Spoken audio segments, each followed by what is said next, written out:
so far it's been trialled across 6 London boroughs. From today, it is going to expand into another 7 because it is seemingly proving successful. According to the Met, in cases of shoplifting, a charge or caution normally is brought around 7% of times. That's the more than 10. When a trial is used, a charge was brought in almost 30% of cases, so nearly 1 in 3.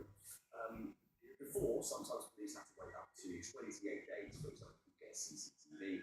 Now it can arrive on their desks in minutes. It's been rolled out to shops, including Boots, Tesco, Greggs, Holland and Barrett, whose bosses have spoken previously about surging retail crime, about something having to be done about it. Police said how charge a teenager who went to their shoplifting spree worth £100,000. One man was banned from every Holland and Barrett, Greggs and BP in England and Wales after stealing £4,000 worth of food.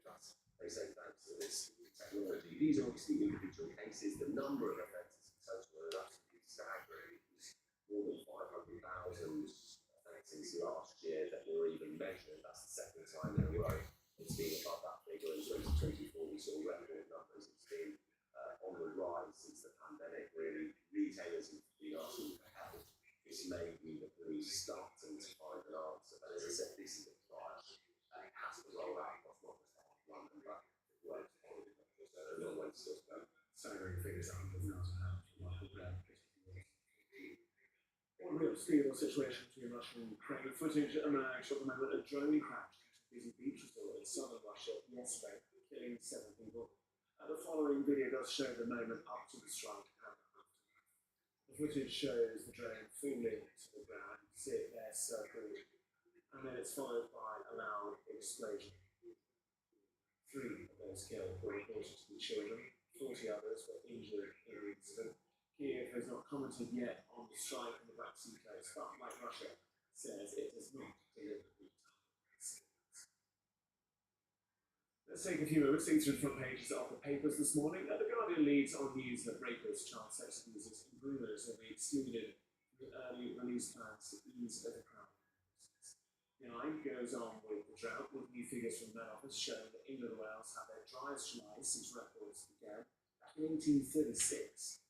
The Daily Express begins with trials of what's been described as a game-changer drug that could help people with better control of high blood pressure. Moving on to the FT, the Financial Times leads with a legal challenge Apple has launched against the government's bid to gain access to encrypted iPhone data. And the Star has been battled through posting on the front page of the paper, claiming that Gianni Infantino wants Donald Trump to help save his job. Well, sit with us. 6:40 will have the news view, all the details of the day's top stories there. Talking about the front page of the Eye, it looks as though rain is finally on the way for parts of the UK after the driest July on record, but it could be too late for some crops. I was warning that heat could lead to a shortage of some things. Our climate reporter looks to receive. Britain is baking. Shrinking reservoirs, scorched land, and hosepipe bans. Pain for those whose livelihoods depend on this parched earth, those growing the food this island needs. So this is milling wheat. Arable farmer Matt Cully is harvesting wheat 3 weeks early and 50% less than he expected. I'm going to leave around £20,000 just on my milling wheat crop. That is being mirrored around the area that we work in. Very expensive fertiliser bills for next year already. How's that going to get paid for? Those are the real questions that we're asking ourselves. And do we ultimately not even think about planting for next year because we haven't got the money to invest? It means food price rises are likely and shortages down the line not being ruled out. What we've already seen is that there's been a shortage of cucumbers, and that's because of what's happening with the heat wave in other countries. So it really depends exactly which crops it's going to be. It could be some of our irrigated crops where growers may run out of water. It could be some of our fruit crops, depending on what happens at harvest. These maize crops are about 4 foot tall right now, but they should be at least twice the height, far above my head, and you shouldn't even be able to see me through them. But since the farmer planted them in March, he's had just a third of the rainfall that he would have expected. And these lower leaves could be bright green, but withered to a crisp, but of course the problem much bigger than just this field. England and Wales have just recorded their driest July on records going back 190 years. New Met Office data suggests England received just 6.5 millimetres of rain on average, Wales 9.3 millimetres, both around 90% less than what we'd expect for July. And it's not just farmers feeling the heat. Much of England under a yellow or amber heat health alert, with temperatures over 30 degrees expected to strain both vulnerable people and the NHS as a whole. We have a major capital investment programme underway now across the NHS. Of course, we're now having to look at making sure new neighbourhood health centres, new hospital building programmes is all building in the ability to respond to high heat temperatures. This is also about prevention and in the community, making sure that all of us know to look out for elderly relatives, for those who are vulnerable. Britain's hot and dry weather is still taking us by surprise, but it's sadly in line with what climate scientists have forecast. Some changes to our climate now already baked in. Just how dramatic they are is not set in stone. Victoria Seabrook, Sky News. Some NHS staff say they've experienced a noticeable rise in racism from patients over the last 8 years. A new poll conducted by the Society of Radiographers found staff reported being called derogatory names and patients refusing to be treated by non-white staff. This led to some workers to accept racism as high. It should be the kind of what we are hearing down in the next, and I think it's because of what we're being fed in the media, what certain politicians are saying very publicly, and I think there's been a normalisation of racism in society and instability. People are being empowered to be racist, and they're not being held to account, they're not being dealt with. And unfortunately, it's created a culture, not just a market, but Project toll from twin earthquakes in Venezuela in June has risen to more than 60. Efforts to rebuild and clear the damage are still ongoing, with just 16% of debris. There are warnings the autumn inspection has become too broad and risks misunderstanding how to care for patients. But the UK's leading experts in the field call for inspection to be split into clearer groups amid soaring damage due to rising works. So to come in on Sky News, the FIFA's president's tenure under further pressure as a growing list of countries withdraw their support for Gianni.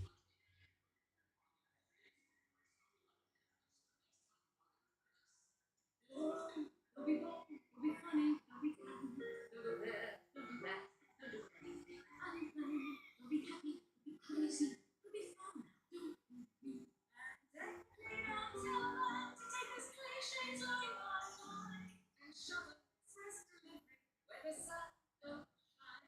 Station Insurance, we believe that as your age gets bigger, so should your dreams.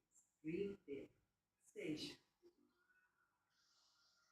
let's go.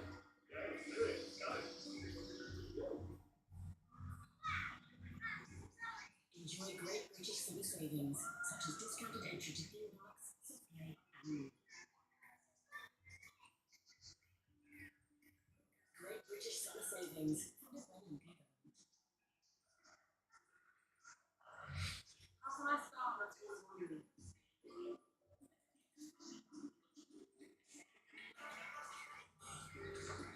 Are we expecting more people to turn up? Can they send to a sign-up? Send everyone a flyer with the 8-week fixture list.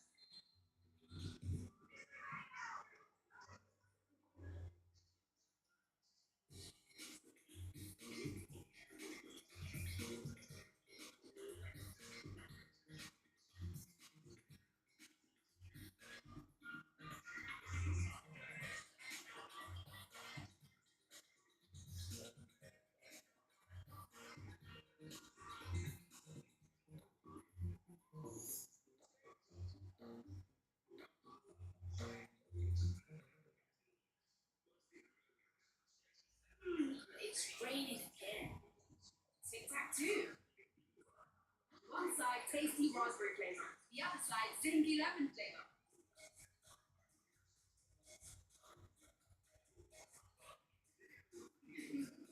Tic-tac-toe. Refresh your perspective. Domino's new Italianos. Fancy flavours? In a class. Order now.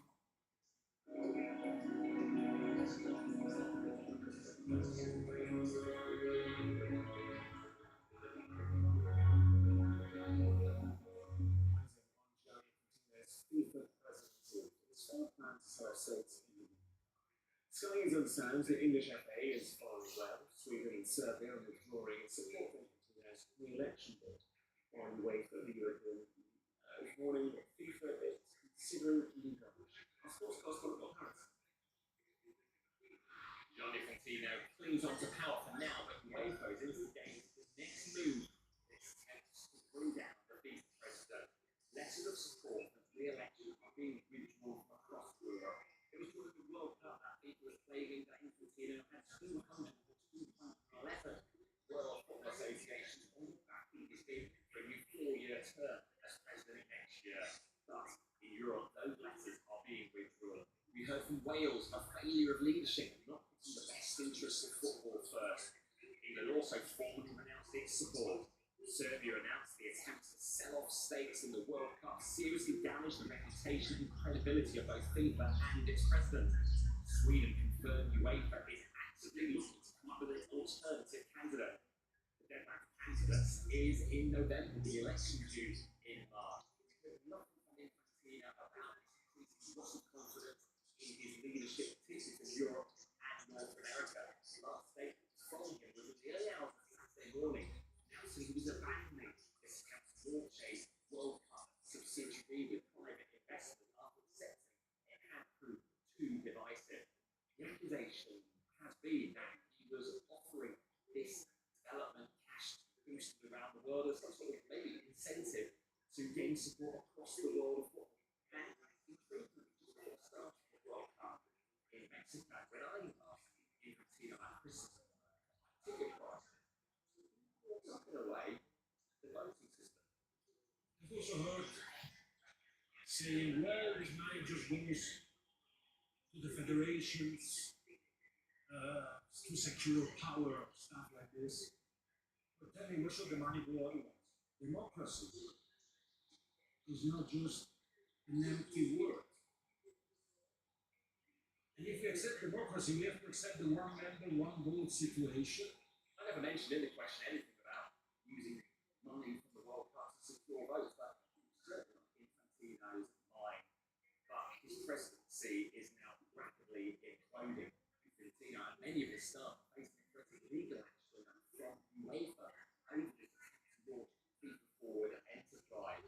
Officials, including Arsene Wenger and a senior development role, have told that their correspondence will all be requested as part of legal action. UEFA ups the ante and tries to increase the pressure on Infantino to bring him down. This is all a concerted effort to end Infantino's presidency. But for now, he remains in power. But how long? 6:21 on a Tuesday morning in China. You're looking happy. Well, forecast looks good. So you've sorted the travel insurance then? All Clear Travel Insurance sponsors Sky News Weather. This week will bring much needed rain, but probably nothing significant in clouds strictly south. Scotland will see prolonged early rain coming from to the north this morning, locally heavy potential thundery showers falling in southern parts. Elsewhere, sunny spells and scattering showers, some torrential and some thundery, concentrated in the west, leaving eastern England mainly dry.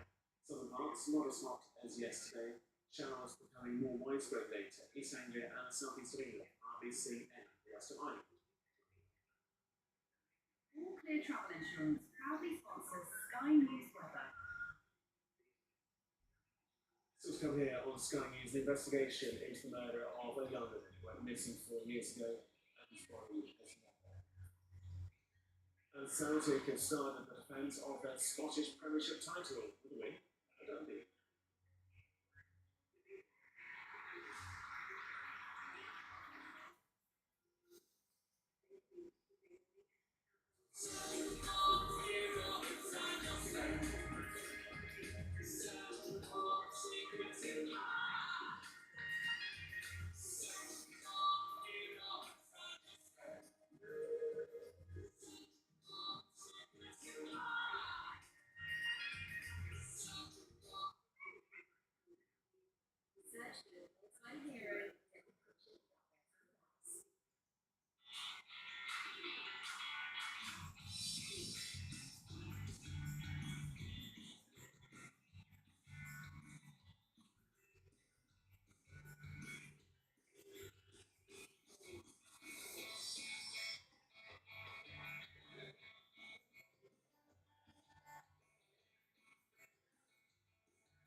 It's raining again. Tic-tac-toe.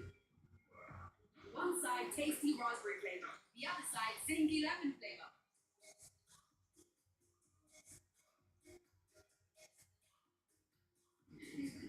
Tic-tac-toe.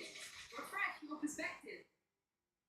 Don't be bad, don't be funny, don't be kind, don't go there, don't be that, don't do anything unkind, don't be happy, don't be crazy, don't be fun, don't and definitely don't tell them to take this cliches off our mind and shove them fast delivery where the sun don't shine. At Spatial Health Insurance, we believe that as our age gets bigger, so should we big station. Nissan Hybrid Test Center. Hybrid efficiency test.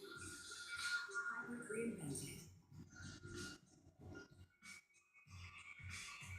Nissan Qashqai with new power.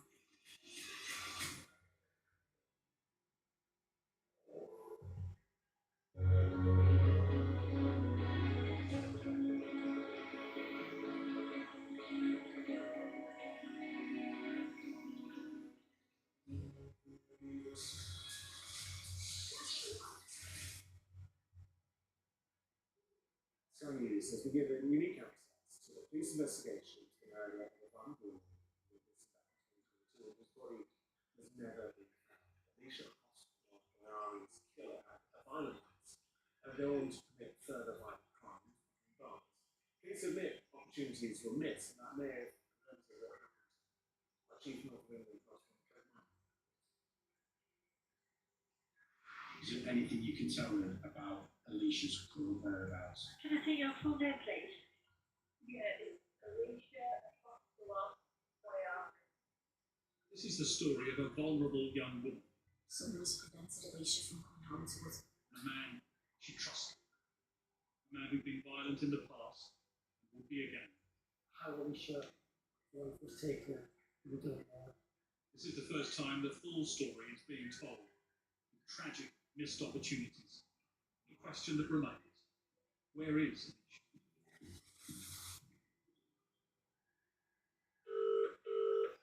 It was on a Wednesday that Alicia Apostolov Boyar was reported missing. Alicia was 24. She lived here in Ashton-under-Lyne in Manchester. It was a sometimes unsettled lifestyle, moving between the homes of various members of her family. But she was very close to her grandmother. And it was her grandmother who reported her missing. Alicia was vulnerable. She was known to mental health services here, and she had had a dependency on alcohol. But let's go back a month to December, and a moment that changed the course of Alicia's life. Alicia was contacted by a man who 61 at the time. She was 24. Alicia met David Taylor through a family friend or associate. So I don't think there was any issues ever in Alicia's mind that this person would cause her any harm. She was picked up by David Taylor from Manchester and we were taken to Durham. It wasn't unusual for Alicia to be away from the family for a couple of days. However, on this occasion, Alicia hadn't been seen by the family for many weeks. In fact, in the days after David Taylor picked her up in his gold Volkswagen Passat, Alicia had been very busy. They were recorded on CCTV, shopping at this supermarket near his home in County Durham, and then recorded at a petrol station. That's Alicia in the passenger seat as Taylor fills up. Can I take your full name, please? Yeah, it's Alicia Apostolov Boyar. She also phoned her bank. You have a current available balance of £9.02. Alright, thank you very much. Thank you, that's no problem. The voice you hear at the end of the call is David Taylor's. This was on the 16th of January. We believe that Alicia's life came to an end on 22nd of January 2022 at the hands of David Taylor. We believe that he travelled back to the Derbyshire area where he had caravan in a caravan park. Cameras captured Alicia in Taylor's car close to that caravan park. Half an hour later, GPS showed that's where he was. But no one on that caravan park ever saw Alicia, and during those crucial hours, Taylor had switched off his phone. we believe that at that point in the evening of the 22nd of January 2022, that Alicia's life was ended. How Alicia's life was taken, we don't know. When Taylor was caught on a police camera the next day, there was no one in the passenger seat. All of this had happened before Alicia was even reported missing. As the days passed, for her family, there was an inevitability. The words in the statement they released are spoken by an actor. We know in our hearts that someone has prevented Alicia from coming home to us and that she is no longer alive. Alicia's world revolved around her family. She was a shy girl and did not socialise very much. She was only comfortable when she was at home. Not knowing where Alicia is or what has happened to her is torment. It was then the police were given Taylor's name by the man who introduced him to Alicia. I can be rational suspicion there. You don't have to say anything now, if you're not mentioning one question. For 5 days he was held and questioned. Have you killed Alicia? Do you know if Alicia has been killed, Dave? He never answered and was released without charge. But David Taylor had a violent criminal past. In 1983, a postmaster in Ashton was shot and injured during an armed robbery. Taylor was jailed. He admitted carrying out other armed robberies as well. He just got out of prison 10 years later when he kidnapped a van driver, threatening him with a shotgun before leaving him tied up and gagged. What followed was a manhunt for a man police described as armed and extremely dangerous. He is an intimidating figure. He will intimidate people to get what he wants out of them rather than what they want. He will use people for his own end, his own gains. At the time Taylor was under arrest for killing Alicia, he was subject to what's called an IPP, Imprisonment for Public Protection. It's a controversial, indeterminate sentence for people considered dangerous, but who haven't been given a life sentence. All the while, police were continuing to investigate what happened to Alicia. When they were searching Taylor's home in County Durham, they found ammunition. That was enough to see him recalled to prison under that IPP. With Taylor behind bars, police needed to prove that Alicia wasn't alive. Her body hadn't been found. And it would take them 2 years to build a case against her. February 2024, David Taylor was charged with Alicia's murder. A few months later, detectives went to see Taylor at Franklin Prison in Durham. He said he wanted to talk about Alicia's whereabouts. We believe at that point we may tell us what had happened, so we deployed 2 officers from our team to go and visit him in prison. There was a short break, very, very shortly after the officers were on to the David Taylor produced the image of Shank and started one officers in the chest. The officer spent days in hospital. Taylor was charged with attempted murder. But his violence doesn't end there. Taylor is now in Wakefield prison. It's 3 weeks before he's due to go on trial for stabbing the police officer a year ago. Almost 4 years since Alicia died. On CCTV, with 2 convicted murderers, you see him enter the cell of a child killer called Kyle Bevan. Bevan was found the following morning, described as tidily tucked up in bed, and dead from 25 stab wounds. Taylor would go on to be found guilty of Bevan's murder and the attempt on the life of the police officer. Not before he had another surprise for police. He always denied killing Alicia, but then asked for an unscheduled court hearing. He was produced by a video link from the prison itself. During the hearing, he was asked by the court whether or not he was guilty or not guilty of Alicia's murder, and he said yes, after.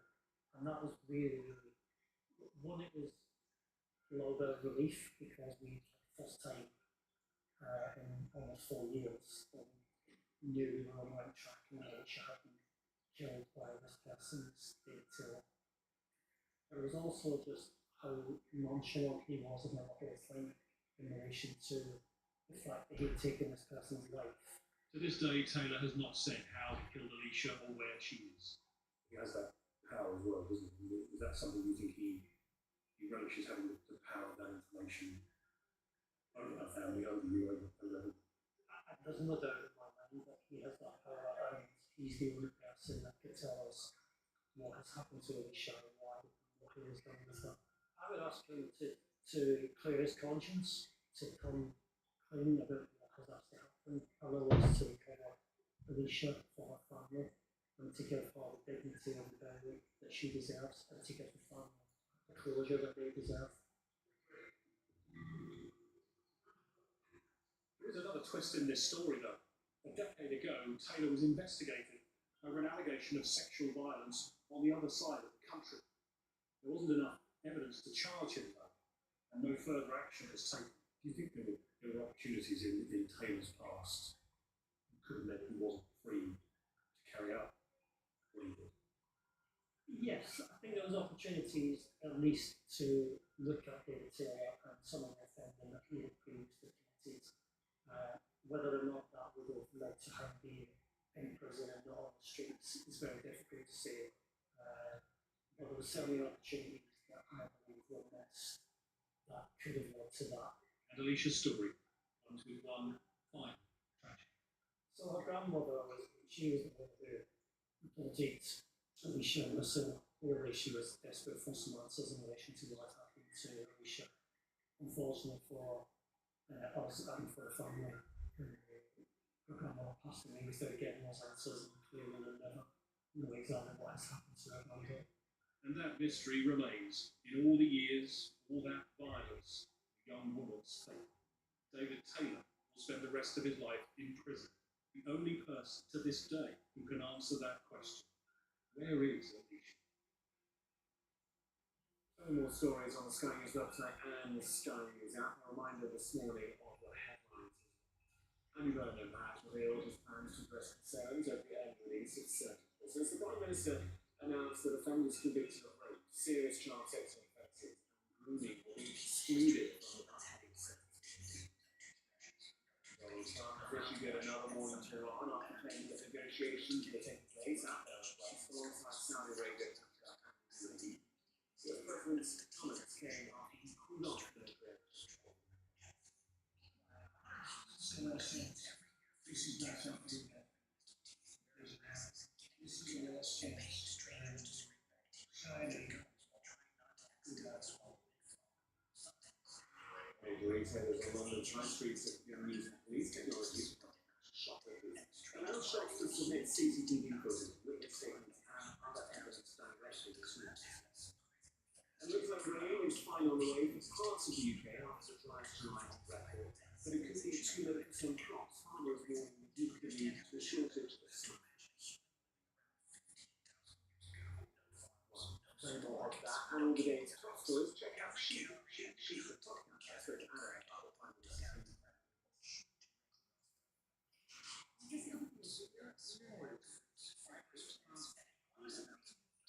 Solve the crowding issue or put more pressure on it because it doesn't have this constant raise the numbers about who will now be kept longer in prison and the impact that can have on when prisons might reach TC.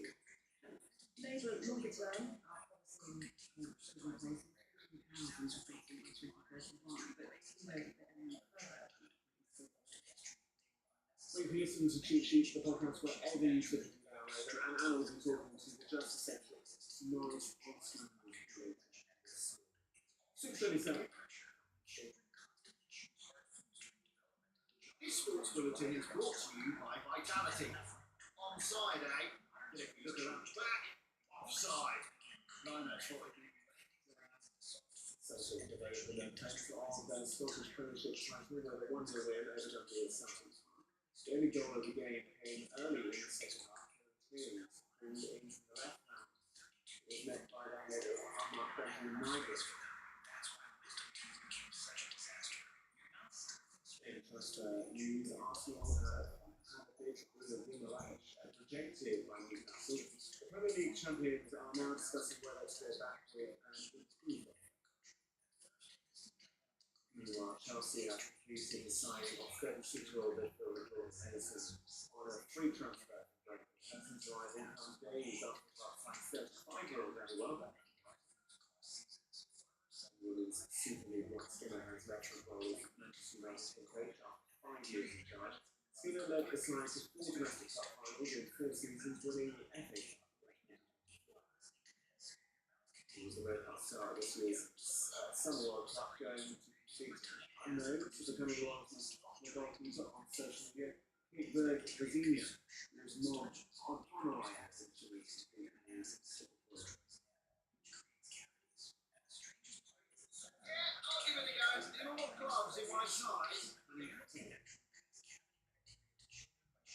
The next one discuss the story from headlines in today's paper with the iPad of Royal Access.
Available from £21,845.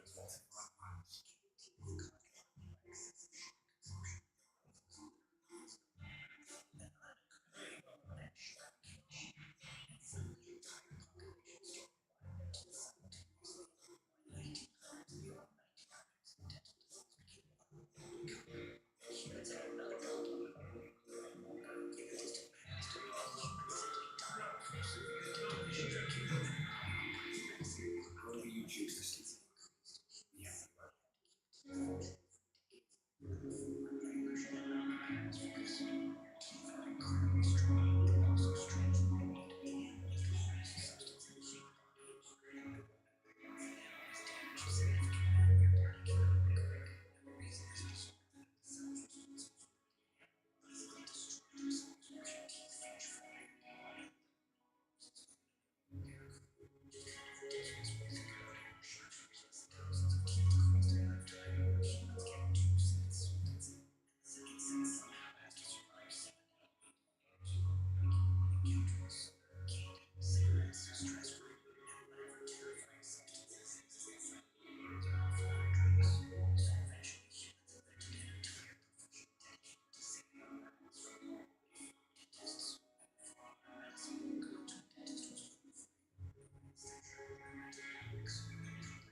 Travel insurance, I take that box. Remember what you forgot last year? All Clear Travel Insurance sponsors Sky News Weather. This week will bring much needed rain, but probably nothing significant. Some prolonged early rain coming from south to north this morning, locally heading to thunder showers. Elsewhere, space down, some thunder, concentrated in the west, in eastern England, there is like some parts of weather. Midlands. Showers becoming more widespread later, east Anglia and south east Cardiff. All Clear Travel Insurance proudly sponsors Sky News Weather. So I'll take a look at the headlines in today's paper. Then I'll use weekly sales on that one. Good to see you. Good morning. There's a lot of varying stories this morning. We'll get on to sport and health and also form and set. Let's start with this story that we love to talk about. PC Hackers Killers will still be freed early. It comes with this review that has about triggers to the early release scheme. And so there's now the capitalisations of prisoners who will and won't get release. Exactly, yeah. I think the government is sort of stuck between a rock and a hard place really on this policy. It was obviously brought in to deal with overcrowding in prisons, but was very controversial, which led to Andy Burnham pausing it for this kind of review period. And the conclusion that he's come to is he still does need to do some early release, but he's rolling it back for others. So now that'll be a sort of system where some are eligible for it and some are not. And so far, more than 70,000 people have been released under the scheme since September 2024, and that's because we're sort of reaching the top ring of what the prison estate can hold. At least that is what the government's saying. But this story really highlights where this prison not paying really for some of the victims of these crimes. So this is about the killing of PC Andrew Harvey, that was in 2019 while responding to a crime. Now, not all of his killers, but two of his killers are going to be eligible for early release even after Andy Burnham has taken a look at this. And his widow, Lizzie, has issued a really strong statement. She calls this a betrayal. She says she can't forgive it. And Burnham is really uncomfortable with this. You know, the way he was talking about it, he's being honest that he wanted to go further, but feels he can't. So he's clearly got some discomfort about how this is playing out, and I think shares some feeling with families, but basically feels this is necessary to stop the system. The reality is that the system in the UK is not fit for purpose. So of 122 prisons in England, 31 built by HMP Stafford was built in 1794. And so you've got 22,000 people in England as well, so being held in detention sites that are between 100 and 200 years old. And we've got the highest capital rate of detention in Western Europe and England there. And so you've got a situation where there's about 2,000 or so places left. But when the government came into power in 2004, they were saying there's something like 1,800 or 100 places left. And so they say, look, we're having the biggest building program since the Victorians. Yes, there are going to be more prison places built outside of city centres. There's still all these aging, decrepit prisons inside city centres. There's still housing mass population. It's still not fit for purpose. So even though prison numbers and spaces might increase, all for the population sitting in a position where they're not getting the justice that society demands, but we're also not getting the support so that they don't really affect the society positively. Exactly, I think this speaks to the problem of trying to reform age-old systems, and I think this is something that in many ways Andrew Burnham is going to work up against a lot. He's got these ideas for sort of fundamentally altering the way that we do things in the UK, but as you alluded to, some of these systems are hundreds of years old, and even the solution of just building more prisons, which I think most people agree is the right thing to do, is going to take a very long time before it kicks into operation, and these short-term measures are what they're trying to sort of manage it to that point, but obviously this is really dissatisfactory as well. One wonders whether there will be a solution in due course whether you can out of town on these new prisons and more new prisons and then sell the land. In central London, there's 4 or 5 prisons within Zone 1, Zone 2. I dare think how many billions of pounds that land is worth. You could start to fund this rebuilding system eventually, or at least repay yourselves by getting rid of kind of the pretty dire conditions. We should have given you a call, Gareth. You've got the answers. Well, I think they thought, well, Thompson had the answers, and then you stepped down. So there's other people far more experienced with none. I just kind of just look at it for what it is, and it's not doing well enough. It's been reported by reform that we're not doing well enough on stopping small boats. The government would say, hang on a second, numbers are down, bottoms are down 43% this year or last year at the current rate. Well, there's only going to now 2,000 people across the channel.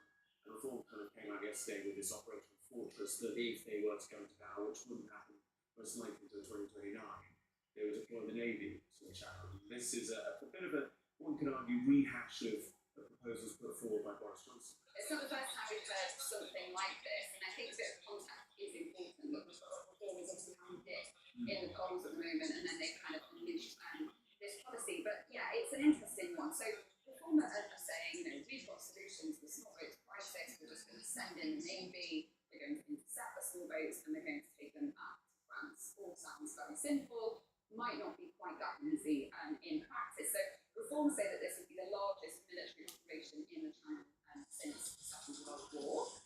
But there are a number of caveats which mean that this might not actually work. And the first of those is France. And if you're just trying to take asylum seekers back to France, it seems very unlikely that they're going to back a deal where they can end up, you know, receiving sort of tens of thousands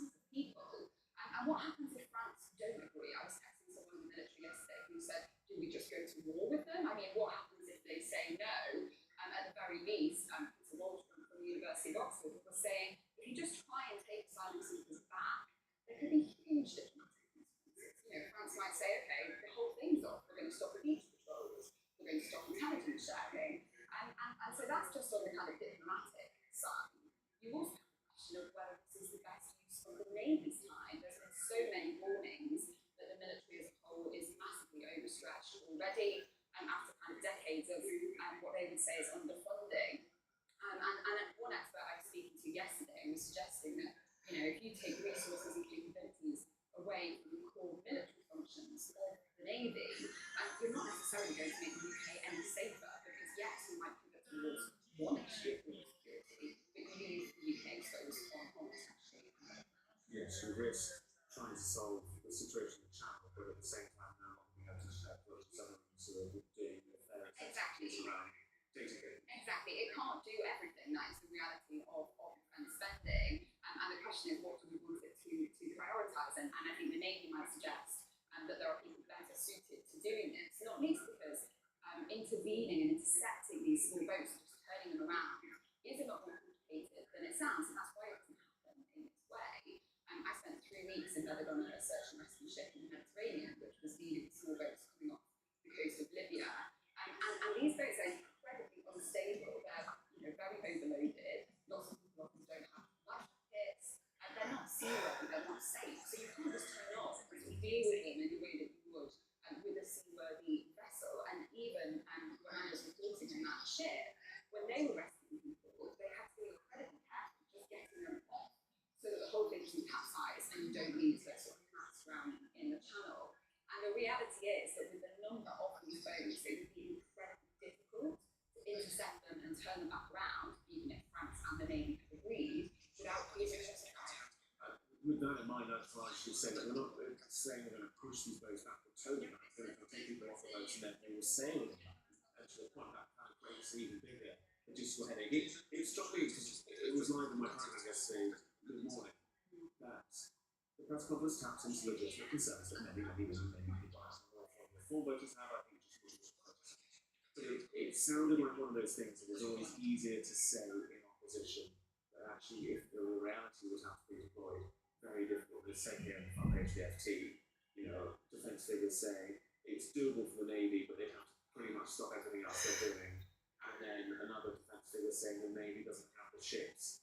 And also you've got the issue that it's an armed force and we can't be shooting people in the China, even though Sir Yusuf said that they would under the plans put forward by reform. We give them the right to use lethal force if, for example, a smuggler is threatening the lives of minors, for example. Yeah. And it was one of those, it was big on bold kind of punchy headlines and stuff that's cut through into an awful lot of pages.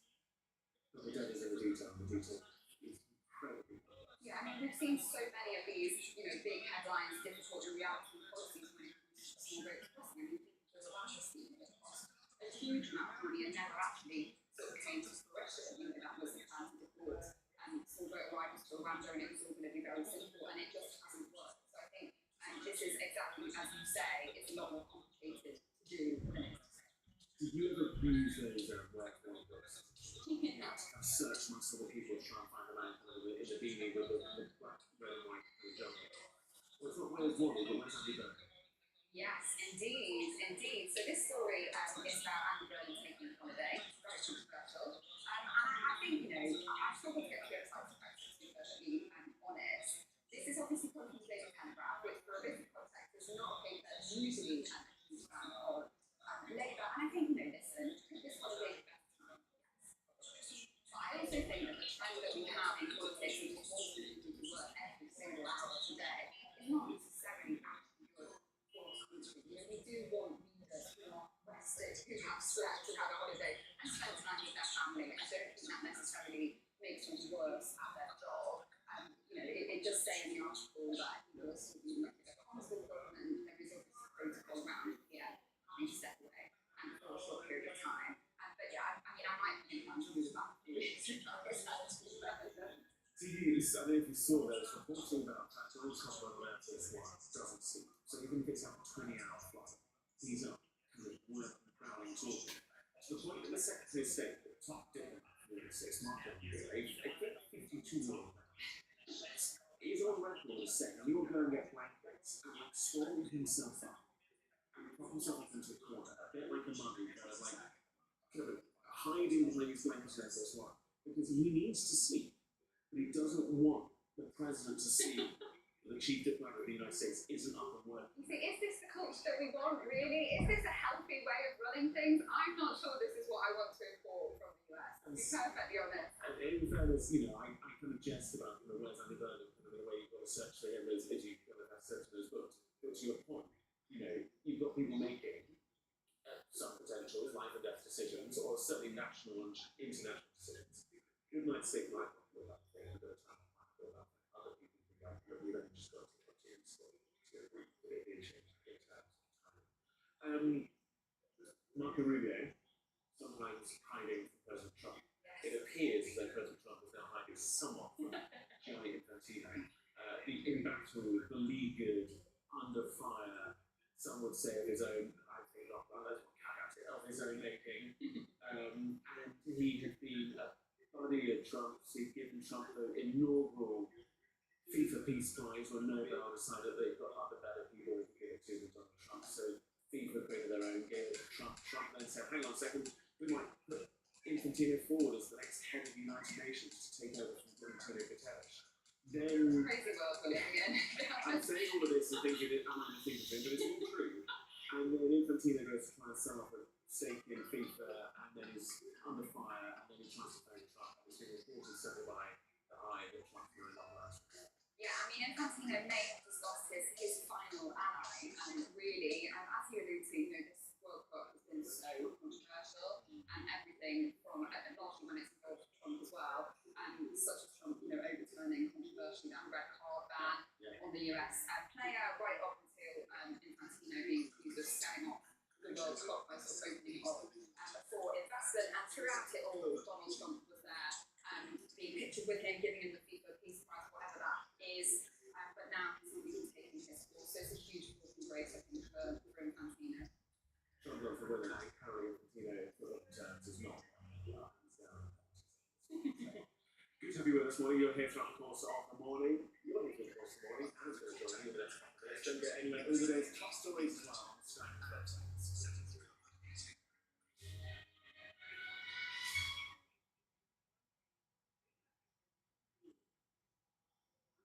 Who's Filters? Rimmels new Better Than Filters Glow Booster. Our new way to get you glowing. Goodbye filters. Hello healthy and young looking skin. Goodbye peptides and vitamin C. Better than Rimmel. New multitasker Better Than Filters. For Rimmel Hungry. If you're hungry enough.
very good morning. It's 7 o'clock. This is Mornings with me, Anna Jones. Here's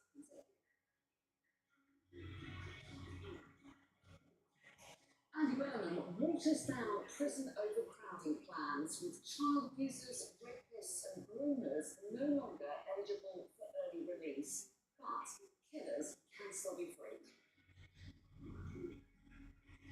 Donald Trump says Iran has one last chance to make a peace deal, accusing the regime of being duplicitous.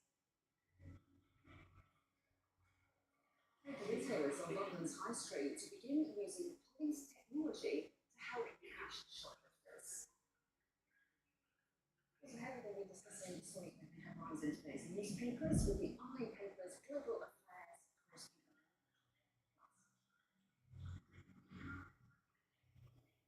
Sky News is given rare access to the murder investigation of a young woman who went missing 4 years ago and whose body has never been found.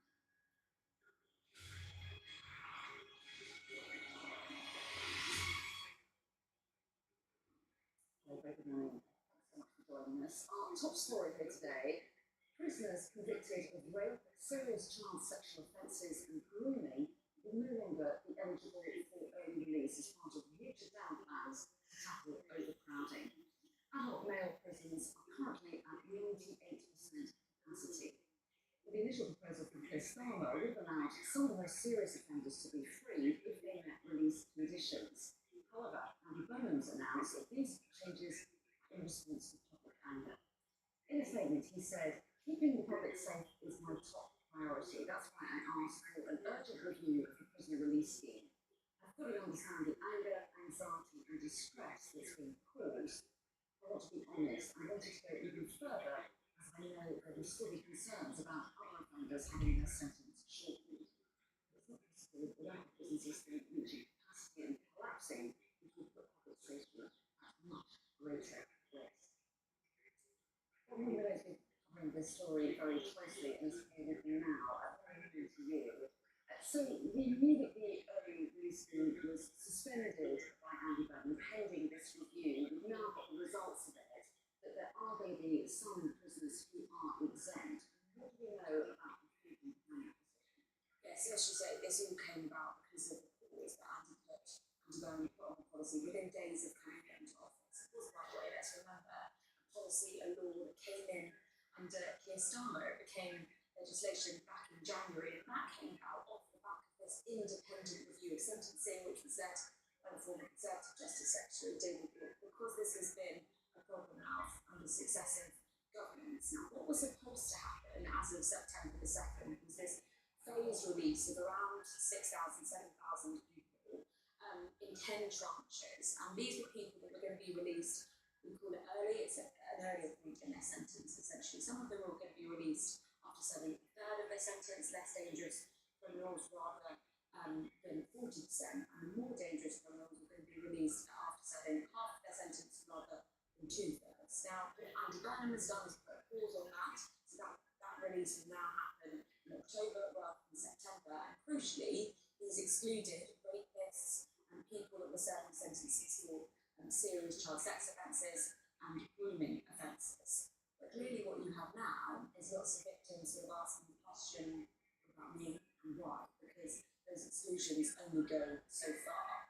And among them is PC Andrew Harper's family. Now, people will remember he was a police officer who was killed in the line of duty back in August 2019 after being dragged for a mile behind a car being driven by 3 men along a country road while responding to a burglary in Berkshire. Now, 2 of his killers could still qualify for early release. It's important to say one of them doesn't. He will only be eligible for release via the parole board. We've had a statement, though, from his wife, Lizzie Harper, who said, "The killers of Andrew have shown no remorse. They've robbed us of our future. They are violent criminals and they should remain in jail. To release them early from their already pitiful sentence is an affront to justice. The government and the justice system have not just let me down, they have added insult to injury. They are meant to be on our side." She went on to say this is an utter betrayal, and it's one I will not be able to forgive or forget. Yeah, really powerful words from her, and there'll be other victims of crimes also concerned that there are still many people who will be released early. Do we know anything about the thinking behind why the government made this distinction between some prisons and not? I think the reality is pragmatism and something that will be a numbers game, and they'll need to be looking at the numbers in prison, as you say, 98% capacity in the men's estates at the moment. Now, it's not entirely clear the numbers yet. I think we'll expect them to come out before probation start looking at the sentence recalculations, which will happen in about 10 days' time, I understand. But I mean, they do have a capacity issue. They've had a capacity issue for a long time. I think the perspective of the government would be there was no good option here. I mean, one prison governor said to me last night they usually start to see this sort of August lull as reports start shutting down for the summer. They are just not seeing that this year. So the feeling from government, from the prison service as well, is that something has to be done. But as you say, you've now got this dividing line, if you like, between different victim groups. And also they are saying that they're going to toughen up some of the restrictions around those prisons once they're released, the surveillance and the tagging. And all of that, but in the longer term, what are we looking at? I mean, they are using the more presuming places for come on screen, aren't they? But are there shorter term solutions that can be found using women's prisons, for example? We talked about using women's prisoners earlier as well. What are the other solutions that can be found? So that's something that as well came out of the sentencing review, and many saying, some women prisoners are perhaps less dangerous, you should consider actually not prison purpose for them, maybe they're going to rely much more heavily on the tagging system, but they'll need all of that to work. And at the moment, they're still sort of facing this quite immediate sort of capacity problem, and they will be still looking at the numbers. But yeah, as you say, they will be relying very heavily on the tagging system. Lots of people are doing tag. I should also say, this isn't released early and you won't see any kind of supervision. The idea is that they will be relying very heavily on the probation service, who will need to be monitoring these offenders. And it was in the first place called earned progression model, which is that if you're not behaving well in prison, if you're committing further offences, you don't get that release. But others critics are just saying, actually, it's legislation. It was always going to happen anyway, because the reality is that you need to be on this story throughout the morning, of course. And a little bit later, we're going to actually hear from the Justice Secretary, Alex Norris. That's in around 10 minutes' time. We'll talk about all of this. We're also going to be speaking to a grooming gang survivor and a victims commissioner from England and Wales during the programme to get their reaction to these exemptions announced to the part of the government. But now, Donald Trump has issued what he's calling a last chance for Iran to sign a peace deal. He's also accused the Iranian regime of being duplicitous after Tehran dismissed claims that they were involved in talks at all. We're speaking over this, Mr. Trump ruled that this is the last chance for Iran to make a deal or risk escalation. Talks are going on. We're making very hard this. Any attack, I think I can say, gentlemen, from a point of knowledge, any attack since World War II, it's the last chance. This is not something that doesn't happen. This is the last chance for them signing without it. Well, the US President was also asked about Prime Minister Anthony, and President Trump said he believes the pair will have a very good relationship, but said the UK needed to do more to tackle immigration and tap into recent oil. When you look at the UK, they have one of the best energy fields in the world. We'll see, and I think your new Prime Minister is going to actually open up from what I hear. I spoke to him, and he sounded terrific on his subject. But you open it up, you'll be a wealthy country. You keep it closed, you're going to be a bankrupt country, which is what you are now. Essentially, you're a bankrupt country. Look, I think we're going to have a very good relationship. We'll see. I'm not going to tell them how to run this country. But I can tell you, immigration is an incredible problem for Europe. Alex is here with me, and obviously there's a lot of attention on how well the Prime Minister here gets on with the President's really important relationship, isn't it? What clues do you think you've got from what the Prime Minister? Well, you're completely right about the relationship with Donald Trump, and that was seen as one of the successes of Keir Starmer's premiership, that he managed to kind of court Donald Trump and keep him on side even through some pretty sketchy periods and disagreements. So Andy Burnham now has that challenge to look forward to. early signs seem positive. I mean, immigration in the North Sea are a couple of his main bugbears about the UK. He's spoken about it a lot, and so there's J.D. Vance, the Vice President. But in that first phone call, Donald Trump said Andy Burnham wished to open up the North Sea. And we did see a bit of a tempering from Andy Burnham saying, that he was going to be pragmatic about it, and that he acknowledged the president's arguments that people are struggling and they have this untapped resource. But, what might please the president, sort of allowing more drilling in the North Sea, might not please his Labour MPs back here. And I'm really picking up a little bit of a backlash about that, with some Labour MPs worried that, potentially moving forward with this sorry, that's my train of thought. It could, what do they say, light a fire under the breeze at the exact moment that we're getting voters back from them. So there's a bit of risk there. Within the party as well, and interesting to see how it play the country as well. But it's like the relationship with immigration very closely, and as you say, Donald Trump has made similar points in the past, but how often has he It's just been a little bit of breaking news because we've just got results out from the oil giant BP.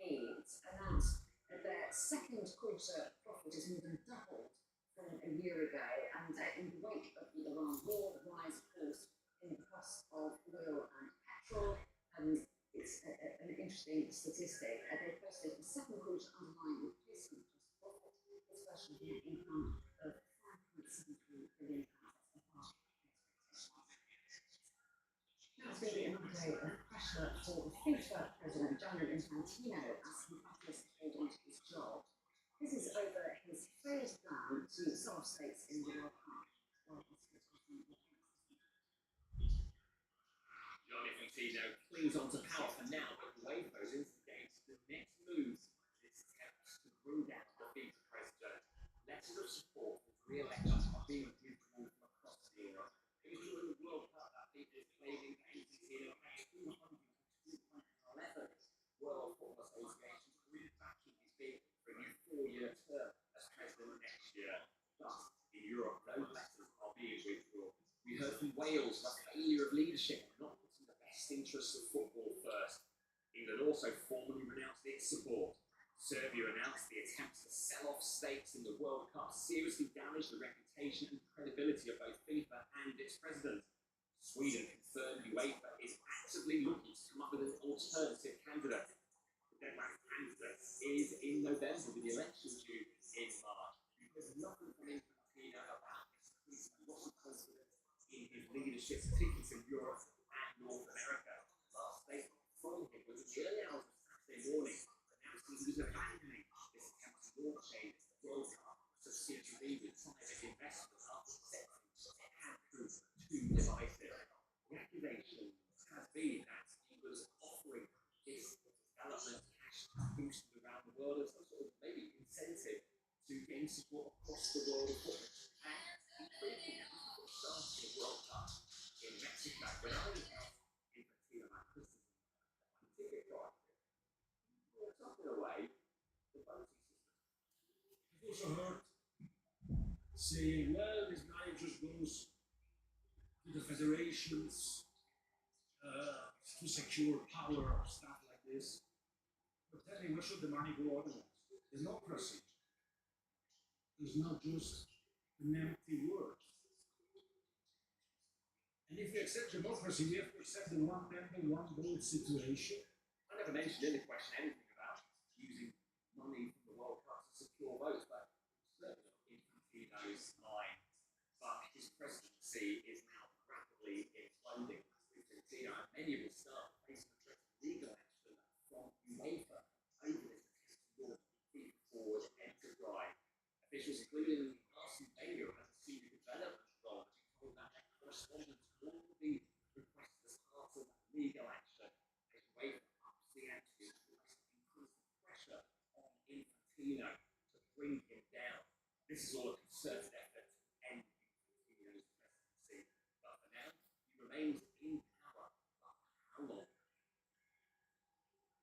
Now, major retailers on London's high streets are going to begin using police technology to help catch shoplifters. Well, Graham Safehouse is here to tell us us a little bit more about how this is going to work. So talk us through it, Graham, and how are shops getting involved? Well, essentially, a number of shops have written to MPs, written to the government, expressing their upset that shoplifting seems to be on the rise since the pandemic.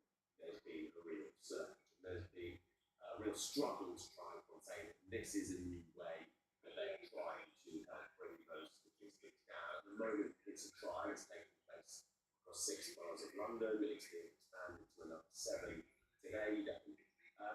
And it essentially involves new technology which allows shops, allows retailers to share CCTV, witness statements, and other evidence directly to officers. So sometimes beforehand, police have to wait 20 days to see CCTV. Now it can be actually just a matter of minutes. It is apparently proving quite successful according to the Met. Normally, in cases of shoplifting, a charge or a caution is brought in around 70% of cases, less than 1 in 10. Not a lot at all. I know it's kind of surprised me when I was reading into it. But in this trial, a charge or caution is being brought in around 30% of cases, so 1 in 3. Still not as much as people might like, sure, but a vast improvement. So it's being rolled out to shops including Tesco, Boots, Greggs. These are the bosses who have spoken out about crime. Police say a couple of examples. It helped a teenager who went to helped charge a teenager who went to a shoplifting spree. Working on £100,000. One man has been banned from every Holland and Barrett, Greggs and BP in England and Wales after stealing £4,000 worth of goods. That was made possible because of this technology. These are obviously individual cases. The scale of the problem is staggering. It's over 500,000 cases each year. That's the second year in a row. 2024, 2025, 2024 hit a new record again. Post-pandemic surge. Shoppers, retailers and shops have been asking about this. Maybe the police started. Yeah, and it's one of those things that really angers the public as well as obviously the shop owners as well. I guess people have a higher conviction rate. It's not only seen as being justice, but also the hope is that it will help people. Yeah, absolutely. They're likely to get away with it. Absolutely, it's that deterrent because if you, and also if you've been banned from every single shop that you have been shoplifting from, then obviously you do it again. So yeah, it's deterrent as much as anything. Now, let's just bring in some of the other stories around this morning. And NHS staff say they've experienced a noticeable rise in racism from patients over the last 18 months. A new poll conducted by the Society of Radiographers found that staff reported being called derogatory names and patients refusing to be treated by non-white staff. They say that's led to some workers to accept racism as part of the job. The normalisation of racism in society is being blamed for the rise. It should be the crime control and I think it's because of what we're being fed in the media, like certain politicians are saying very publicly. I think there's been a normalization of racism in society and in civility. People are being empowered to be racist, and they're not being held to account, they're not being dealt with. And unfortunately, it's creating culture, and not just a one-face thing. Footage has emerged at the moment. A drone crashed into a busy beach resort in southern Russia yesterday, killing 7 people. We should say the video we're showing you in a moment parts of the strike and the aftermath. The footage shows the drone falling to the ground, followed by a loud explosion. And 3 of those killed were reported to be children, and 40 others were injured.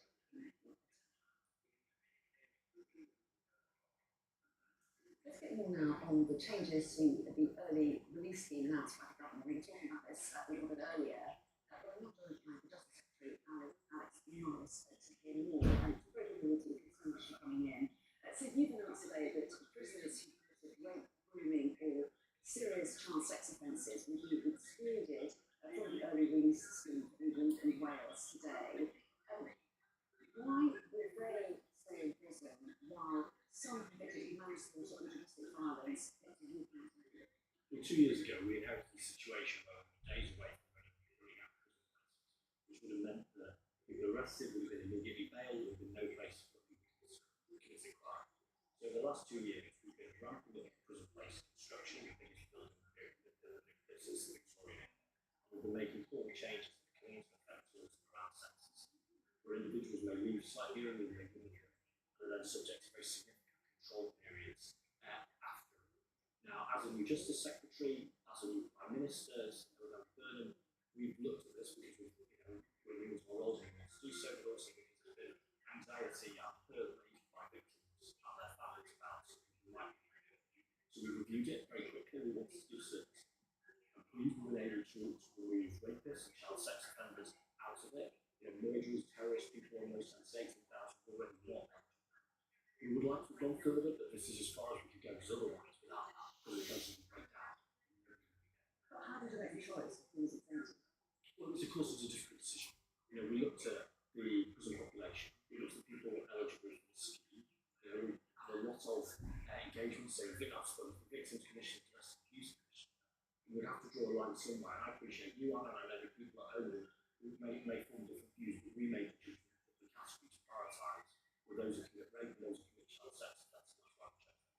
And yet you've got people like the widow of Lucy Andrew Parker, whose case prompted this review, didn't it? It drew a huge amount of attention. She said that she's beyond appalled that two of her husband's killers could soon be free on the streets.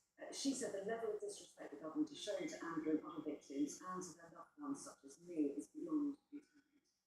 So what do you say to her? I mean, I understand that anger. The death of Andrew Parker shocked the nation. The individual whose driver is not subject to this, but the two other perpetrators are, because of the nature of their sentences. I know that she's angry.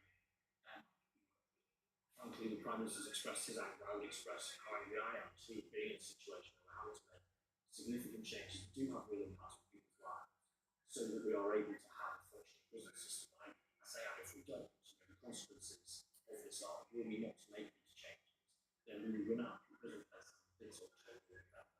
I know that's difficult. I know that's crazy hard. That's one of that. It's obviously Harper's fault, and I'm sorry that she's been put in this situation as a result of genuinely have. This is a decision we've had to take and make sure we have a functioning system. And it's not just killers that could be released early, but also perpetrators of domestic violence as well. And the Domestic Abuse Commissioner has talked about this being wrong, and she says puts victims' lives at risk. She talks about individuals who are fixated on their victims and will do nothing to stop nothing in order to control and cause harm. Are you worried about your offender? I mean, I want to be very clear that this is not on standard licence conditions that these individuals are leaving. They're leaving under very significant, in fact, the widest range of tools that you've ever had for probation. So there will be restrictions on where they can go. There will be restrictions on whether they can go to public events. There will be restrictions on drugs, on alcohol, on driving, presumption on tax, very significant control. And then crucially, I know the Domestic Abuse Commission wants to see this done properly. We will be engaging directly, individually with victims to say, what control would you like to see so that you can live your life fully and you don't have to live around the perpetrator. That extra surveillance is a lot of extra work. It can probation service. Well, absolutely, which is why we've made the £700 million investment in probation services that we are.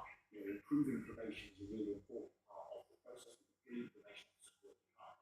We're now giving them better resourcing and a wider range of tools to make sure that can take place. You pushed back the scheme by a month, so the first tranche will now come out in October. So how many will be released early then? Initially, the tranche is going to be about 700. So how many will be now? So over the 10 tranches, over 10 months, it will be 5,000 people. We're in the process of the recalculation, so I wouldn't draw on that. So it was going to be 6,000. It was originally meant to be 6,000, yes, it's now 5,000. And again, for context, 4,500 people in prison on an ordinary month. So that's the kind of scale. That's why I believe probation will be able to do their important work in terms of making all that work like So, as you say, this is all about relieving pressure on prisons. What does your modelling tell you now about when prisons will be full again, given that you've now tweaked the early release scheme? Well, it tells us that we're out of where the previous government got to, which is this doom of getting to the end, having to do emergency release schemes where individuals were let out of none of the controls that we're talking about. And you know, that we're now, as a result of these changes, this gives us long-term security in the prison state. So we can rule out any more early release changes. We've no plans of that whatsoever. We don't need to now. Now, you know, the prison estate is a dynamic asset. So a single incident can cause significant landfall. You know, the reasons why people come, whether that's arrests, whether that's conviction, and also recalls, you know, that is fluid, and we look at that day in, day out. But making these changes today moves us away from having to make those short-term interventions. That's why it's the right thing to do. And you're probably saying more prison cases, but they won't come on screen for years. So what about shorter-term solutions? Are you looking at places in women's prisons, for example, for male prisons? Well, I wouldn't accept that, you know, that those are years away, because yes, we'll see when we get new prisons there. Well, we've got 3,200 places, new places already online. That's 14,000 by 2030.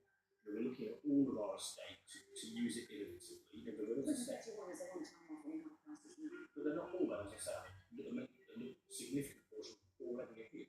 So they will come online and they will help us month on month on month. When we look creatively at the estate, the women's estate is one of those things. It's very small, it's 4,000. And again, a significant amount of those perpetrators are being violent offenders and sexual offenders, and we need to understand that. But where we can use our estate, that's we absolutely will. And some prime ministers ask you to consider the early release of women prisoners, given the lower risk this is putting here. They generally help. How much is that? That's something we are actually working on now. But again, if we can use that estate, that's we absolutely will. Just one last question.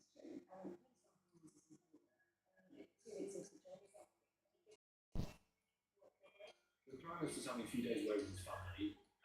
You know, he will be in constant contact with his office, with Mike Jefferson, and I've spoken to him literally every day since I joined the cabinet, and I suspect that won't change. You know, we've got on, you know, these last couple of weeks, I'm really proud of the work we're doing on cost of living, social care, on homelessness, on defence, and that work is happening at pace, and we continue to do so.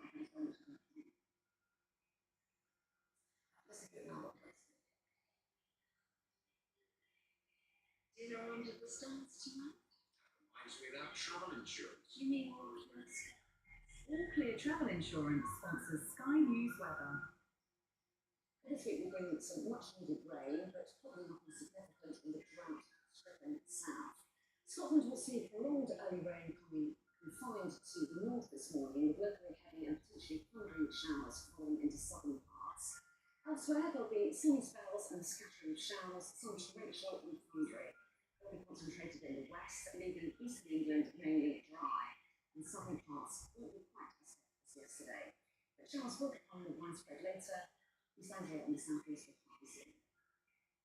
All Clear Travel Insurance proudly sponsors Sky News Weather. Stay tuned. Coming up next, we have a special report into the murder investigation of a young woman who went missing 4 years ago.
those opportunities been missed.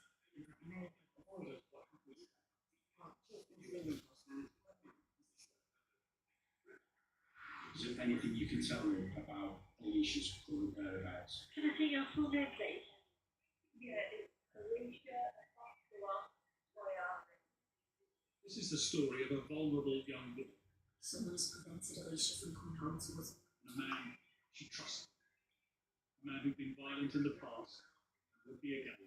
How Alicia life was taken, we don't know. This is the first time the full story is being told, with tragic missed opportunities. The question that remains, where is Alicia?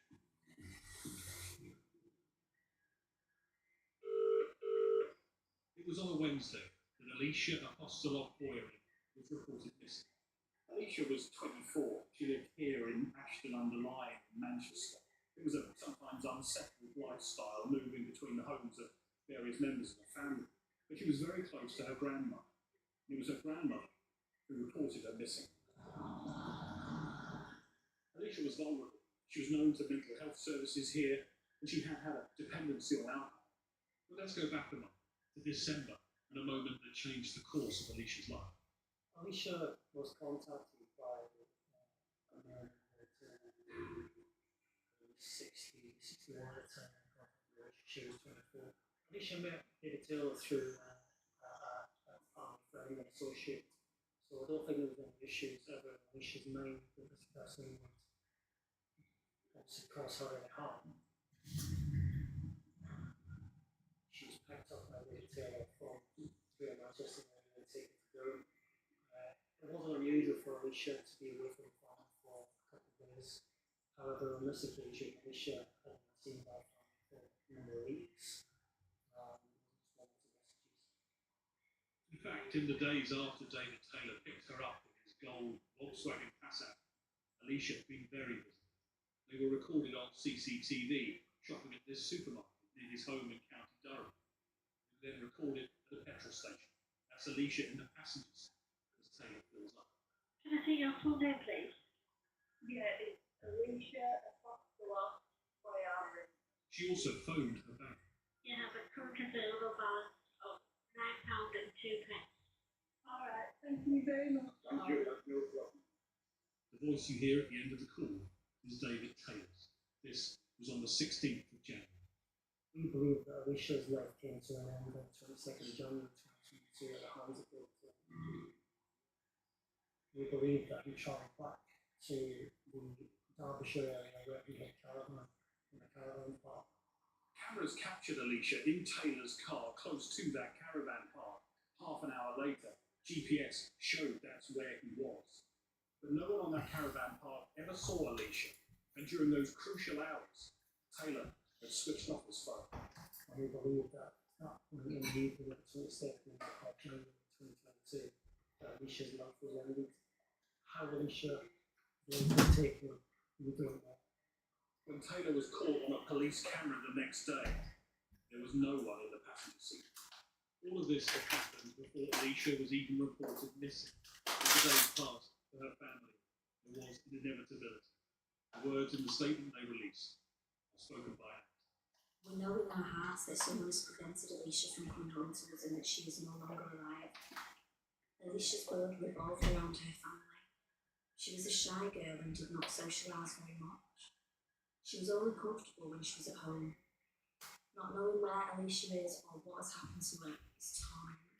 It was then the police were given Taylor's name by the man who introduced him to Alicia. Well, I can be rash suspicion murder. You don't have to say anything now, if you're not mentioning one question. For 5 days he was held and questioned. Have you killed Alicia? Do you know if Alicia has been killed, Dave? He never answered and was released without charge. But David Taylor had a violent criminal past. In 1983, a postmaster in Ashton was shot and injured during an armed robbery. Taylor was jailed. He admitted carrying out other armed robberies as well. He just got out of prison 10 years later and had kidnapped a van driver, threatening him with a shotgun before leaving him tied up and gagged. What followed was a manhunt for a man police described as armed and extremely dangerous. He is an intimidating figure. He will intimidate people to get what he wants out of them rather than what they want. He will use people for his own end, his own gains. At the time Taylor was under arrest for killing Alicia, he was subject to what's called an IPP, imprisonment for public protection. It's a controversial, indeterminate sentence for people considered dangerous, but who hadn't been given a life sentence. All the while, police were continuing to investigate what happened to Alicia. When they were searching Taylor's home in County Durham, they found ammunition. That was enough to see him recalled to prison under that IPP. With Taylor behind bars, police needed to prove that Alicia wasn't alive. Her body hadn't been found. It would take them 2 years to build a case against her. February 2024, David Taylor was charged with Alicia. A few months later, detectives went to see Taylor at Franklin Prison in Durham. He said he wanted to talk about Alicia's whereabouts. We believe at that point we knew what had happened, so we deployed 2 extras for her to go visit her in prison.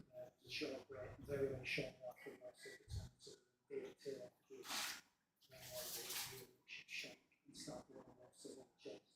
The officer spent days in hospital. Taylor was charged with attempted murder. His violence wasn't ending. Taylor is now in Wakefield prison. It's 3 weeks before he's due to go on trial for stabbing the police officer a year ago. Almost 4 years since Alicia died. On CCTV, with 2 convicted murderers, you see him enter the cell of a child killer called Clark Beck. He was found the following morning, described as tidily tucked up in bed, dead from 25 stab wounds. Taylor would go on to be found guilty of Bevan's murder and the attempt on the life of the police officer.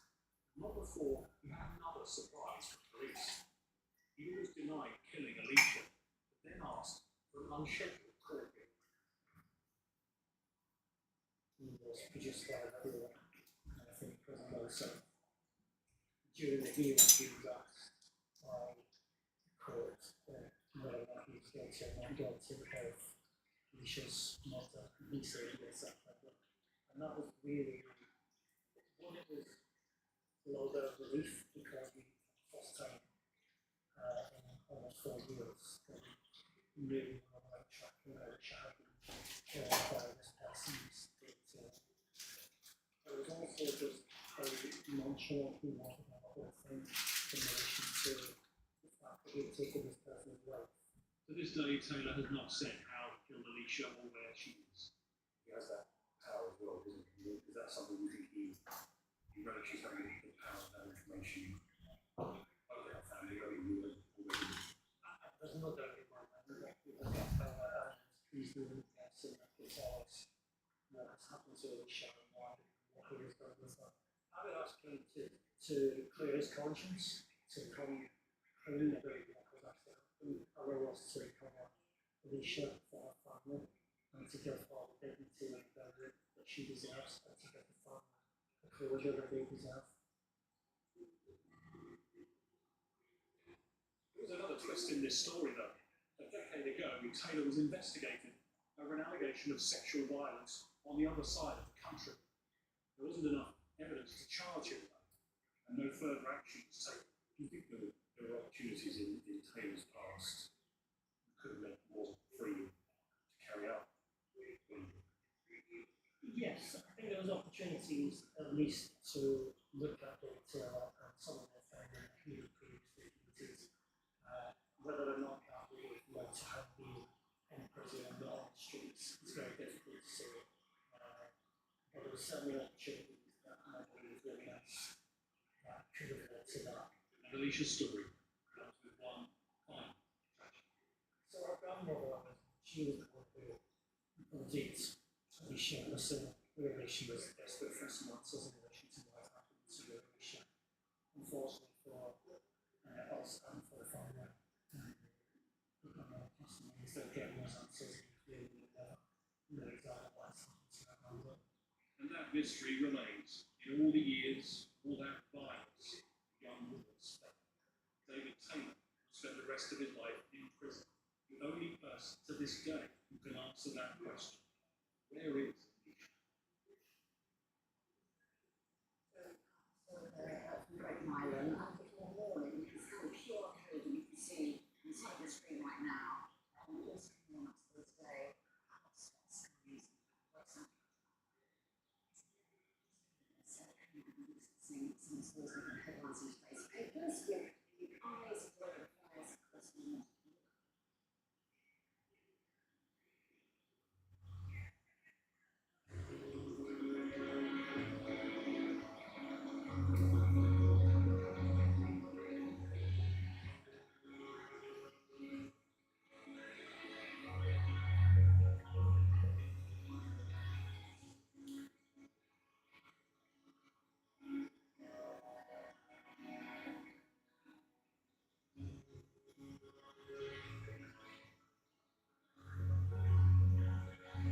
community, and I can see you. And there is we're going to kick off with the which reflects reform party's announcement yesterday about what they want to do about the two votes issue. They did, and it sounds very simple when you kind of put it like that. Reform said that they would launch the largest military operation in China since the Second World War, and what they would do is basically get the Navy to intercept boats coming over, turn them around, and send them back to France. In reality, it might not be quite that simple, and what we're seeing on the Mirror and some of your papers as well, is some of the around that plan might face, and there are the first, I think, is the Navy's own capacity. Yes, you could theoretically divulge it could be 2 units, but that's going to mean that it's taking capacity away from something else. The Navy doesn't just have unlimited resources, and certainly an expert I was speaking to yesterday was saying that you're going to take it away from the core military function, and that may not actually end up making the UK any safer. Yes, they could want small boats, but then they're not going to the same submarines. But another key part of this is France's opinion. France came out yesterday and said, hang on, we're not having this. It's not a surprise that they don't want to accept a plan, which is going to see them take back tens of thousands, essentially, of asylum seekers, and they went as far as to say it's a violation of their sovereignty. And I got a text from someone in the military yesterday saying, what do we do when they say no? You can just declare war on them. How does that work? And so there are a series of obstacles to that plan, and some people would argue that it's actually in France's interest because they have on the coast of waiting to go over, and so it's really varied. Yeah, I mean, it's not in anyone's interest to have people, living in these kind of conditions and making these perilous journeys, not least the migrants themselves, but crossings are down, as France is now, on last year. So far this year, they're down about 40% from where they were in 2025, and somebody I was speaking to yesterday was saying if France don't want this to happen anyway, there's a risk that they just say, well, this whole thing is off, we're not going to beach patrols or the intelligence sharing, which has been really crucial to get them to understand. And so far, the last yesterday is that from ahead of me, so this idea, while it sounds, in principle very simple, is that issue of this regression, and this is an issue that a lot of people very much about the idea of constitutional only nice approach, which there are some it is that sense that people put up with themselves or certainly happy, and yeah, I mean, I don't think anybody is saying that this is a perfect situation. I don't think anybody wants the situation to continue. In fact, in the time I've covered this, everybody from sort of Abrams on the left, right, all agree that the court system isn't working. The question is, how can we solve that? And certainly what the defence experts have been saying that today is sadly, while let's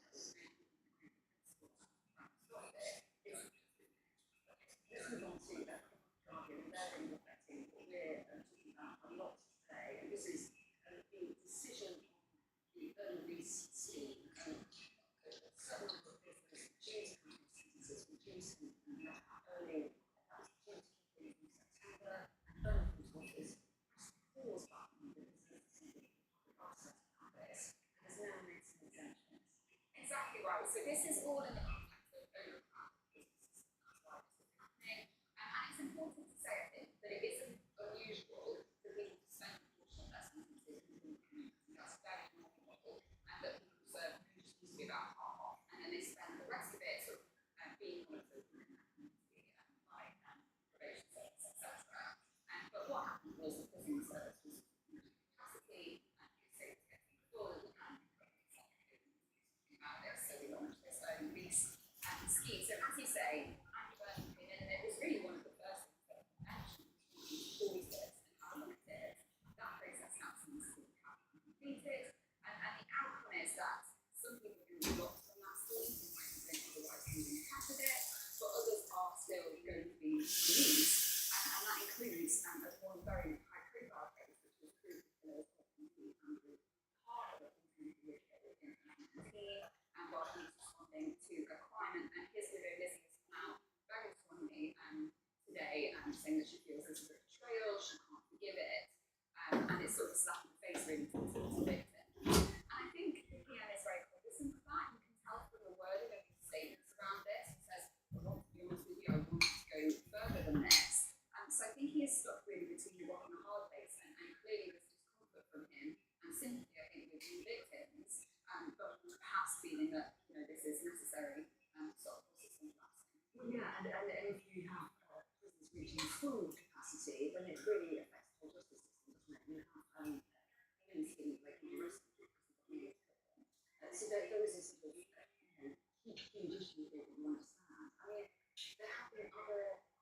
solutions floated the idea of using women's prisons, of releasing some women earlier who are considered to be less of a risk in society.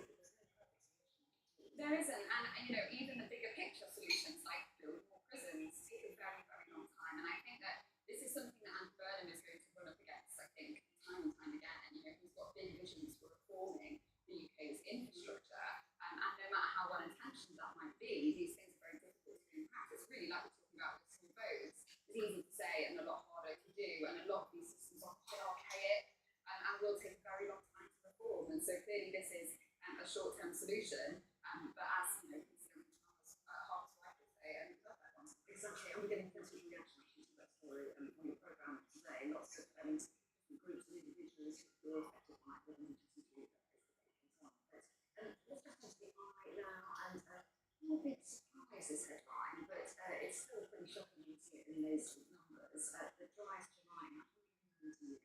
Yeah, exactly, and with an image that I think a lot of us, at least in England and Wales, would recognise, these scorched parks, grasses, all over the place at the moment. And so this story says that England and Wales have recorded their driest July since records began in 1836. As we say, people who are experiencing this in England and Wales won't be surprised, but there are some really shocking details to this. In South Wales, firefighters fighting a wildfire the size of 210 football pitches, which is absolutely enormous, and we're obviously seeing those across Europe as well. Many people have died, whole areas have been devastated, and sadly, the climate crisis, scientists are indicating this week, extreme weather events will become more common as a result of that. The only silver lining in the story, which I would point you to in an effort to add a bit of good news, is that solar power is experiencing some record heights because of the very good system. Yes, well, we're going to move that really positive movement to something really quite depressing inside The Guardian. This is a survey that suggests there's been a rise in versus abuse within the UK.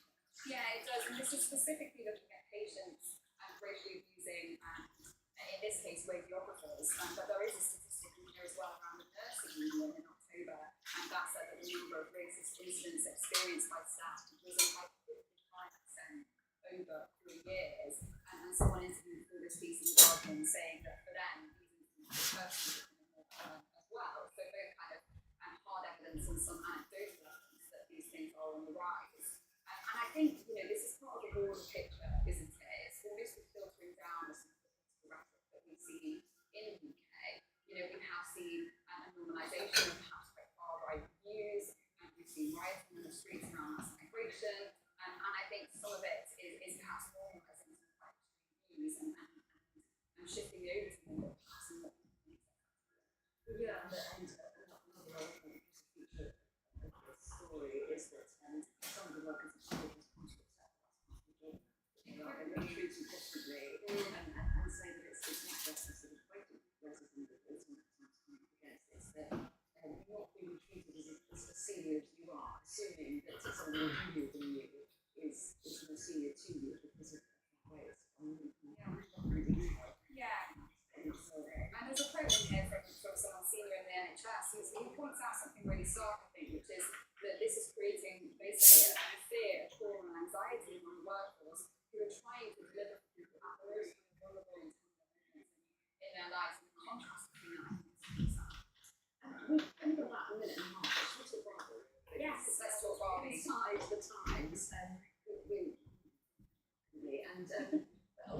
this is talking about the sequel, but it's saying that it could be in jeopardy. I know, we found even more bad news in the good news somehow. Yeah, so this is a case fact, and so effectively it seems like the two stars of the hit Barbie franchise are basically saying we won't come back to chaos more. Apparently, Ryan Gosling's $20 million for a sequel, which I'm not sure is, pretty eye-watering, but it did gross $1.4 billion when it came out in cinemas. So maybe they're just well, yeah, I'm going to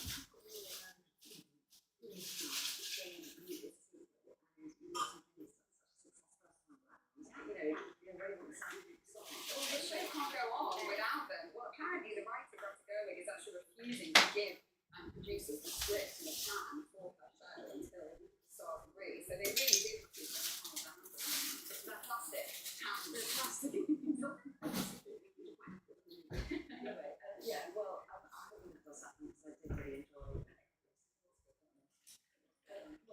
see you. I know you're going to come back in the next hour as well. And thank you both for the moment. And again, it was really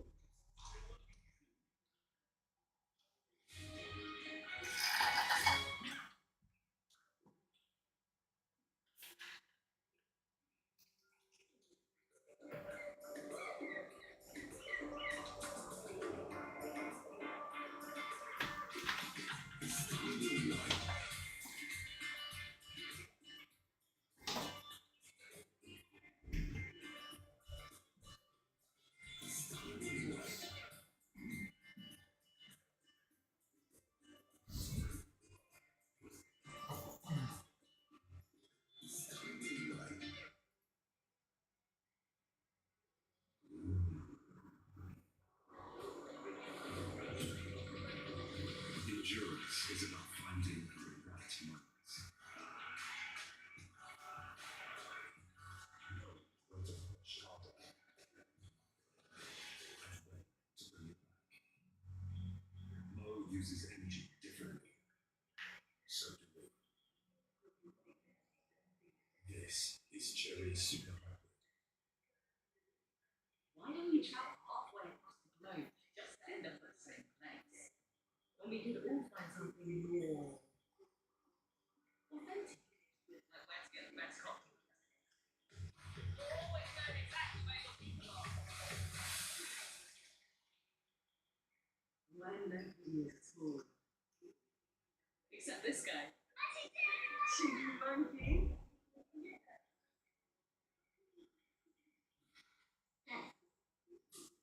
Did you get that painting? Brown cheese. That's square. Peanut butter. Crunchy, crumbly, all smooth. I got almond butter for daddy. I'll even put some grass-fed sirloin. Don't change the subject, Dad. What about my peanut? Go back home. Oh. Find everything they really value at the prices you do. Lidl, more to value.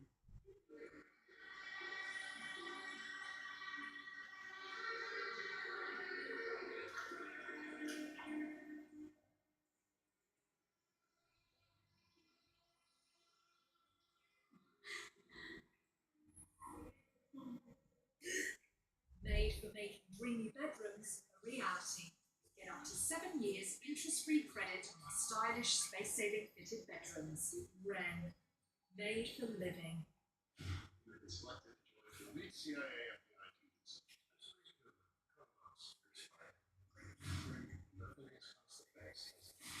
We've got work to do. Let me work outside the box and cut through the red tape. Think of me as a legal criminal. You guys want to give me a proof that we're in shadows. We've got to do it to keep our country safe. CIA.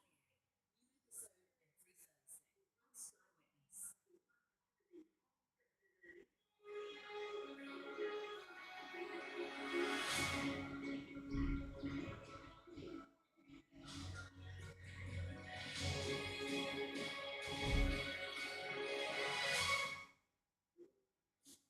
Hello and very good morning. It's 8 o'clock. This is Mornings with Here's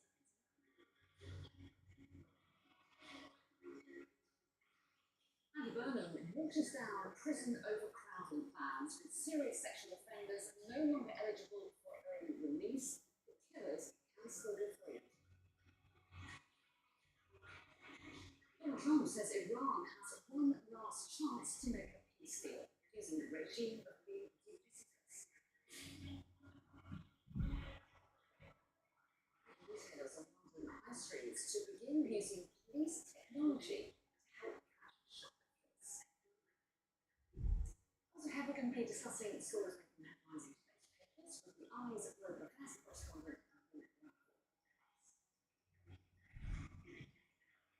Sky News has given rare access to the murder investigation of a young woman who went missing 4 years ago. Whose body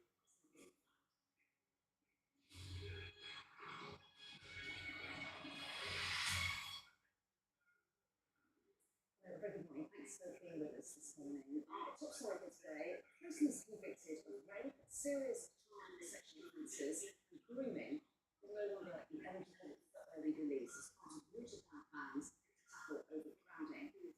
Adult male prisoners The initial proposal from Keir Starmer would have allowed some of the most serious offenders to be freed. However, Andy Burnham says these changes are in response to public anger. In a statement, he said, keeping the public safe is my top priority. That's why I asked for an urgent review of the prisoner release scheme. I fully understand the anger, anxiety, and distress that's been caused. I want to be honest, I want to go even further, as I know there will still be concerns about whether other offenders having their sentence shortened. It's not possible without the prison system which is capacity and collapsing to put public safety at much greater risk. Let's bring in Helen Owen to bring this story very closely, and to give a real sense of regret from the Prime Minister there that he couldn't cover more people with these exemptions, but they have made a choice and wouldn't make it.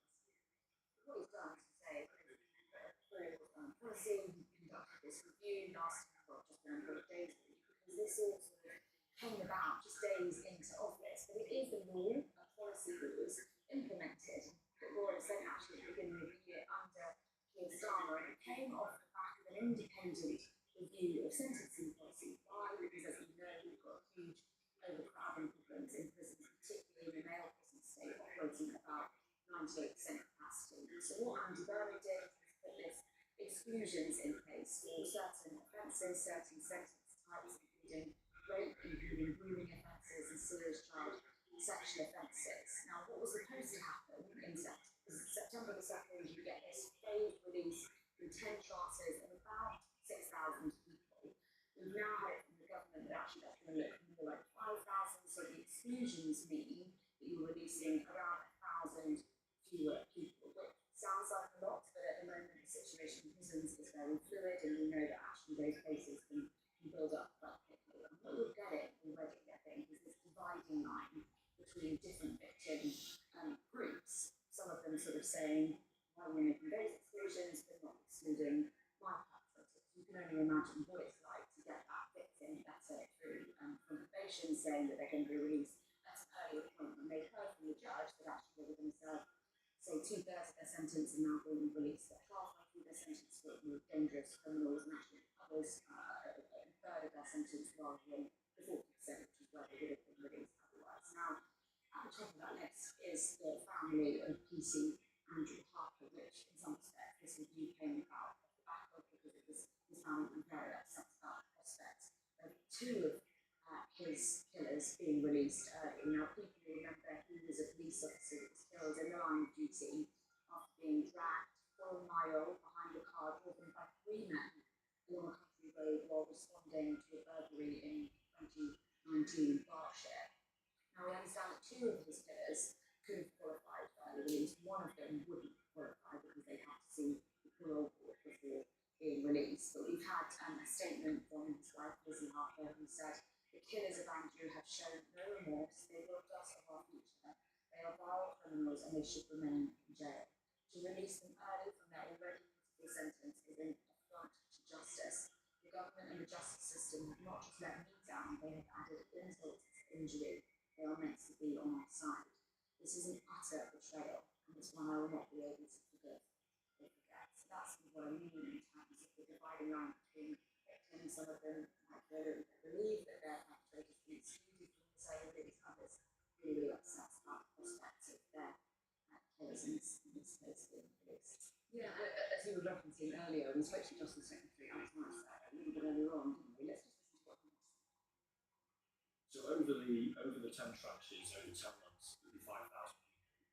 We're in the process of the recalculation, so I wouldn't draw on that number now. So what's going to be 6,000? It was originally meant to be 6,000, yes, it's now 5,000. And again, for context, 4,500 people in prison on an ordinary month. So that's the kind of scale. That's why I believe probation will be able to do their important